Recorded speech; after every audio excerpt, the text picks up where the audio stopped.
Hey fellow Moto travelers, I'm here on a 2018 Can-Am Spyder RT Limited, and I'm about to take it for a test drive, starting right now on MotoTravelUSA.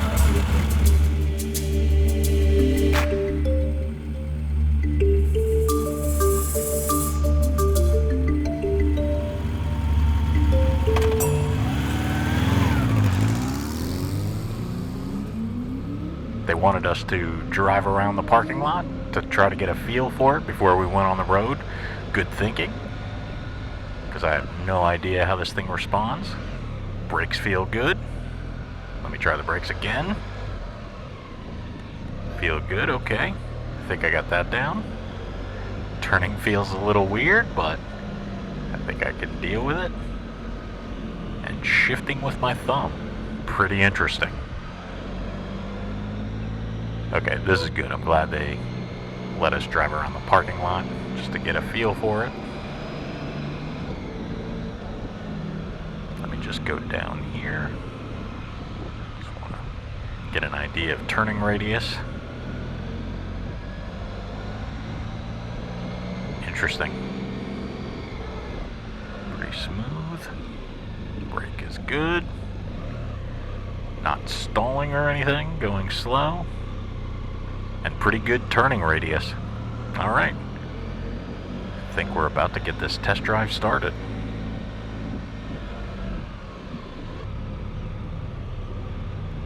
And now we're off. 2018 Can-Am Spyder RT Limited.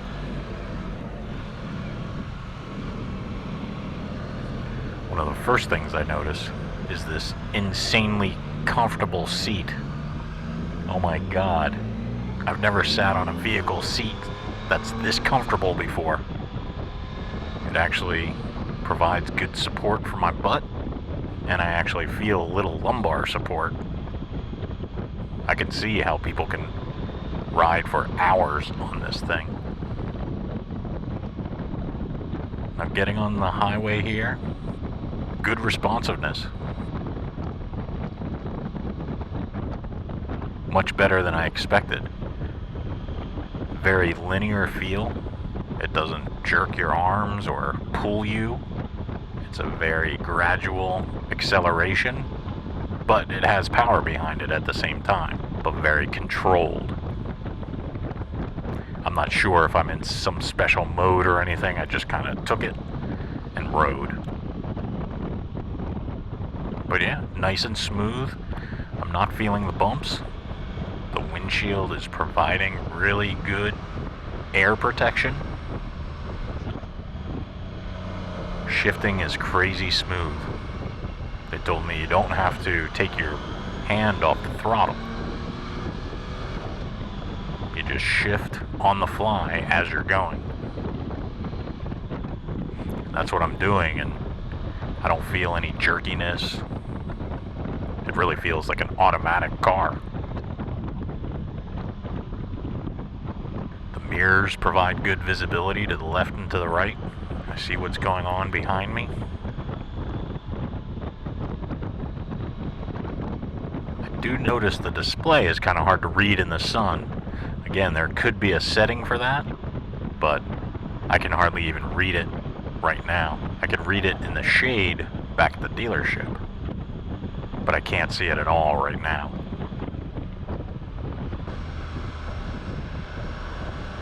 Turning here. Wow, so weird. I don't know what to do. I don't know if I should lean. It feels as if a motorcycle and an ATV had a baby. That's the best way I can describe it.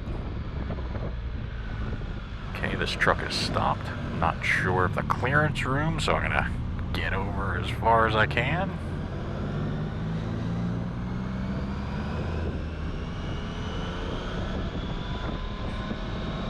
I'm impressed. The ride is really smooth. Now I'm trying to stay back because I don't know what type of rider the person is ahead of me, and I've never ridden a Spyder as I've mentioned before, so I just want to play it safe. but I feel if I wanted to catch up, I could. This thing has the power. Doing quick research before I came here, I did notice it has the same amount of cc's as, or very close to, the FJR1300. There are 1300 cc's in this 3-cylinder engine. The engine doesn't have a ton of character, but it is smooth. It feels good, not a lot of vibration in the handle. Very relaxed.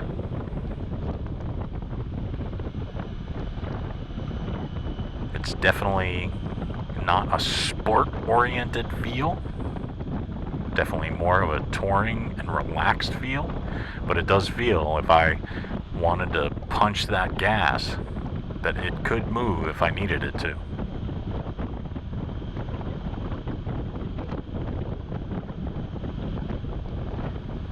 One thing I noticed when making the turns is the turn signal.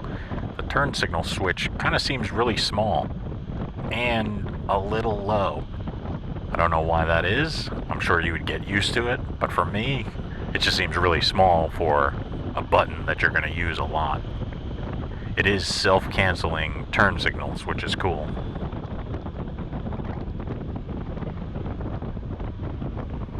Okay, so I can totally see what the attraction to these things are.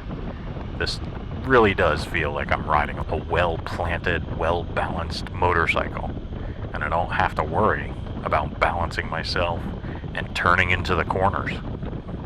I'm just sitting here and enjoying it. And as I said, on the drive over here, I can see why people who are unable to ride two-wheeled motorcycles purchase these and drive them everywhere. This is really a fun ride, I've got to tell you. And this is a good road, nice curves. I don't know if it shows up on the GoPro, but it feels planted as it's going around turns and corners. It's definitely a different ride though. And if you're going from a motorcycle to this, I'd have to expect that it takes a little getting used to. I still don't know what I should do around some of these turns. Just sit here, lean into them, lean against them. The one thing I'm noticing too is the steering is super sensitive, which is surprising because I thought it would be a little bit more sluggish.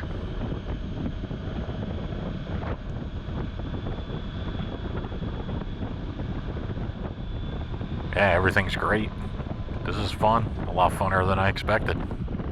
Even though I didn't know what to expect, I thought it'd be a lot more tame. It isn't. It really is a fun experience. Comfortable, smooth, power, everything you could want for touring the country. Obviously, I'm the only one on here. There's nobody else on here, no luggage, so I'd be interested to see what that feels like. Does a fully loaded Spyder get a little sluggish, or do you feel it kind of like a motorcycle when you have that loaded up to go touring?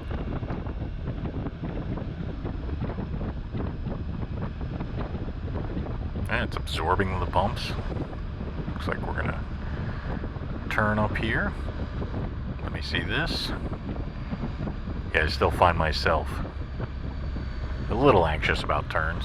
Gotta slow down and watch for the guy I'm test riding with.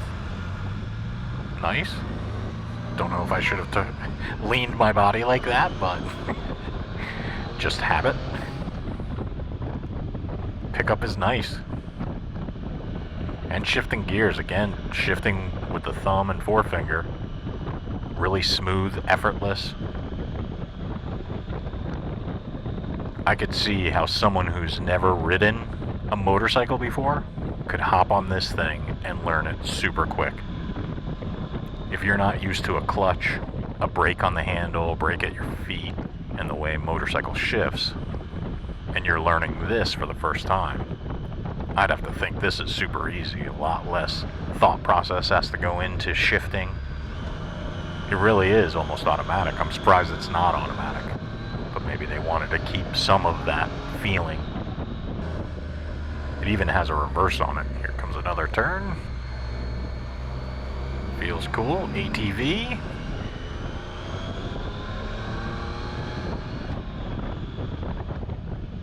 It's really cool. I've never been down this road before. Whoa. Over the yellow line, buddy.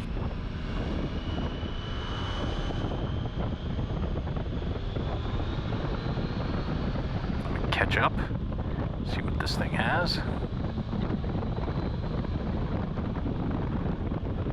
Let me slow down.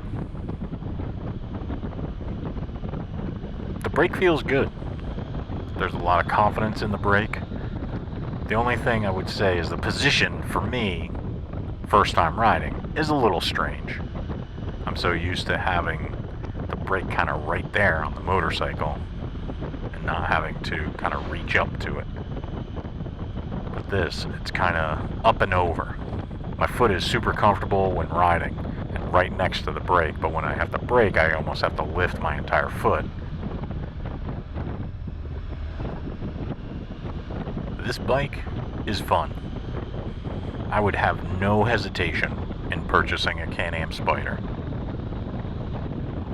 The turns feel a little weird coming from a motorcycle, but I'm sure you get used to that.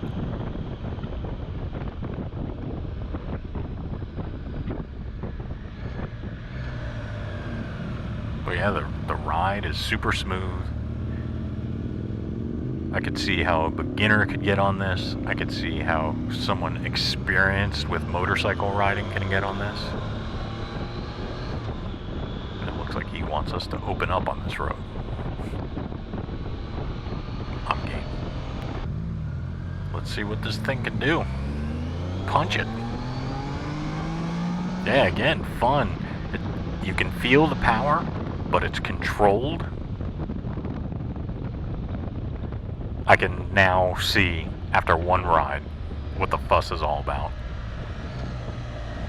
I hope you liked this quick review of the 2018 Can-Am Spyder RT Limited. I know I did. I'm pleasantly surprised at how awesome this thing is. Very fun. If you don't want two wheels, but you still want the experience of riding on a motorcycle, this is riding on a motorcycle, except you're much more planted. I highly recommend, if you've been looking at one of these, go test it out. It's pretty fun. The 2018 Can-Am Spyder RT Limited. I hope that gave you a good idea about the Spyder and want to thank you for watching. If you liked the video, give it a thumbs up. Also comment or ask questions below. And please share with others if you think it may help them. Thanks for joining us this time on Moto Travel USA. Now let's go explore.